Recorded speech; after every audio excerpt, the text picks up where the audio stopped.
ప్రభుత్వ భూములను కబ్జా చేస్తున్న రియల్ ఎస్టేట్ మాఫియా దాడులు, పోలీసుల వేధింపుల నుంచి తమను రక్షించాలని రంగారెడ్డి జిల్లా నాదర్గుల్కు చెందిన పలువురు రైతులు మాజీ మంత్రి హరీష్ రావును కలిశారు.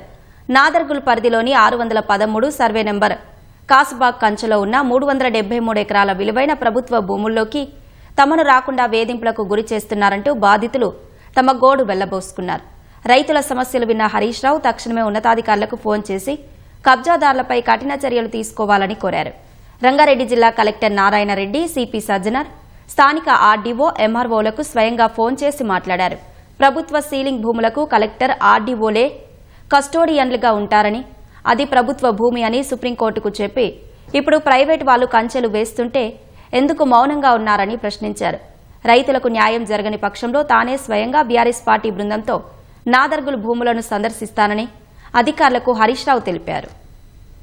RDO is the custodian of the land. Now RDO దాన్ని ప్రొటెక్ట్ చేయాలి, RDO కస్టడీలో ల్యాండ్ ఉండాలి, కానీ బౌన్సర్లు ప్రైవేట్ వ్యక్తుల చేతిలో ఉండడానికి వీల్లేదు. పైసాబ్ ల్యాండ్ సీలింగ్ యాక్ట్ ఎంత పవర్ఫుల్ అంటే సుప్రీంకోర్టు 5 బెంచ్ జడ్జిమెంట్ ఉంది. ఈ చిన్న చిన్న కోర్టులు, కింది కోర్టులు ఇచ్చేవి ఏవి కూడా సీలింగ్ ల్యాండ్ విషయంలో వర్తించవు అని స్టేట్ ఆఫ్ చెన్నై వర్సెస్ ఒక ఇండివిజువల్ వ్యక్తిలో సుప్రీంకోర్టు ఆర్డర్ ఇచ్చింది. మీరు హైదరాబాద్ చెప్పి కోర్టు అవతల పడేయండి వాళ్ళందరినీ.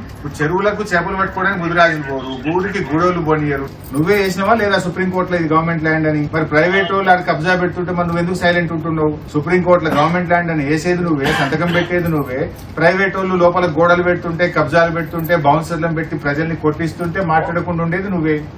గణేట్ రాళ్ళు లోపలికి పోతున్నాయి, చుట్టూ గణేట్ రాళ్ళు వేస్తారు. పోయి చూడు, ఇప్పుడు ఈ నిమిషం కూడా అవుతుంది పని. బైసాబ్ నువ్వు, నీ భూమి అది. You are the custodian of the land. Land ceiling act ఏం చెప్తుంది? You are the chairman of the land tribunal. Chairman గా నీకు పూర్తి హక్కులున్నాయి. నువ్వే దాని పరిరక్షకుడివి. నువ్వు కాపాడాల్సిన భూమి నువ్వు కాపాడకపోతే ఎట్లా? RDO sir.